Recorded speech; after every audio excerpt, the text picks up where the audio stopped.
I am continuing in my reading. What I'm doing in this series is to read through the entire standard works of the Church of Jesus Christ of Latter-day Saints. This consists of the Bible, the Book of Mormon, the Doctrine and Covenants, and the Pearl of Great Price. I am continuing reading in a chronological order, according to event, not according to publication or volume, so I'm skipping around a bit as I move along. We are again in 1 Corinthians. Now the first part of this epistle, like the first 6 chapters, was Paul addressing various issues that had come to his attention.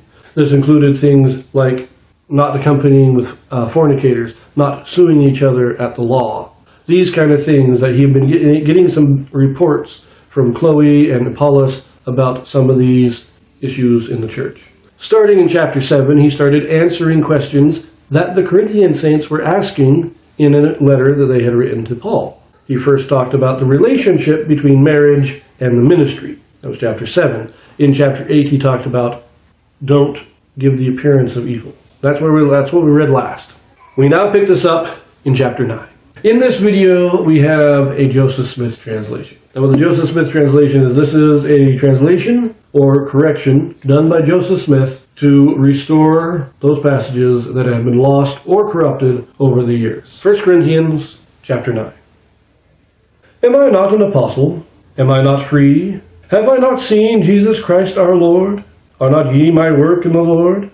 If I be not an apostle to others, yet doubtless I am to you. For the seal of mine apostleship are ye in the Lord. My answer to them that do examine me is this: Have we not power to eat and to drink? Have we not power to lead about a sister, a wife, as well as other apostles, and as the brethren of the Lord and Cephas? Or I only and Barnabas, have not we power to forbear working? Who goeth a warfare any time at his own charges? Who planteth a vineyard, and eateth not of the fruit thereof? Or who feedeth a flock, and eateth not of the milk of the flock? Say I these things as a man, or saith not the law the same also?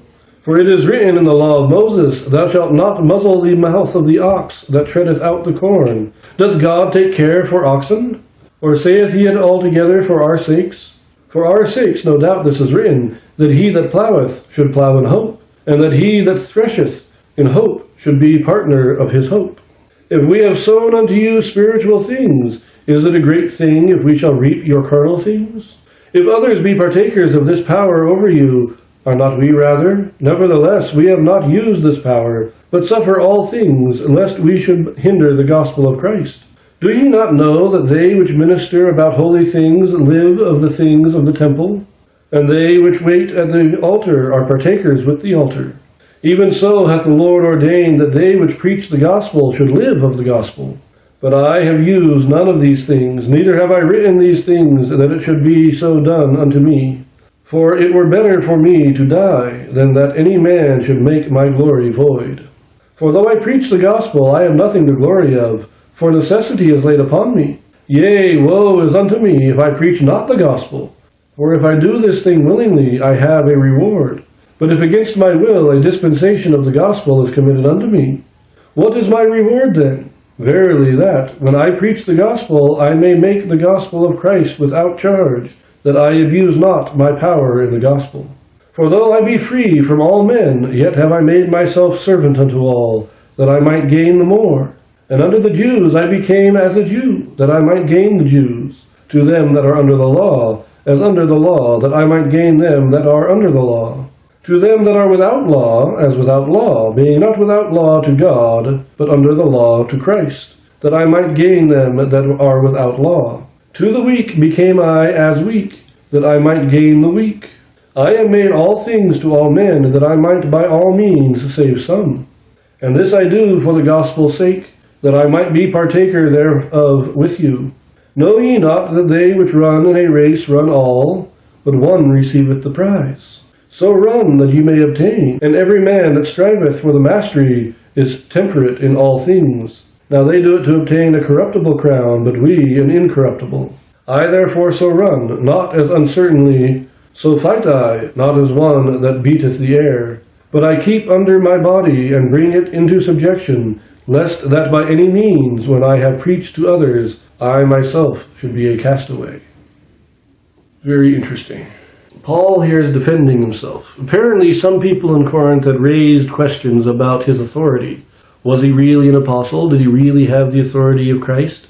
And it seems that they were saying, look, all of our priests, we support them. We pay for their support. They do the work of the temple of whatever God, and we support them because they're doing that work. But it's not the same with Paul.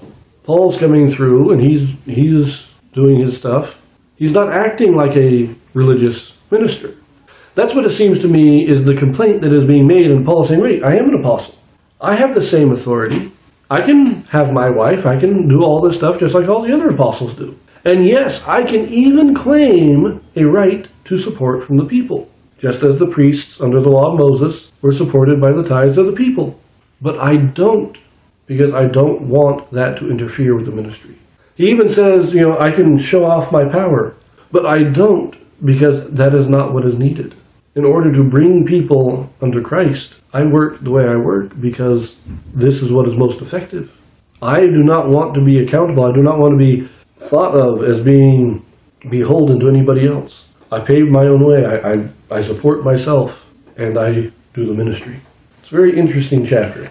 When he says there that he becomes, he became a Jew to teach the Jews, and he becomes without law to teach those who are without law, and all this stuff, that's more, he doesn't hold himself as separate from other people.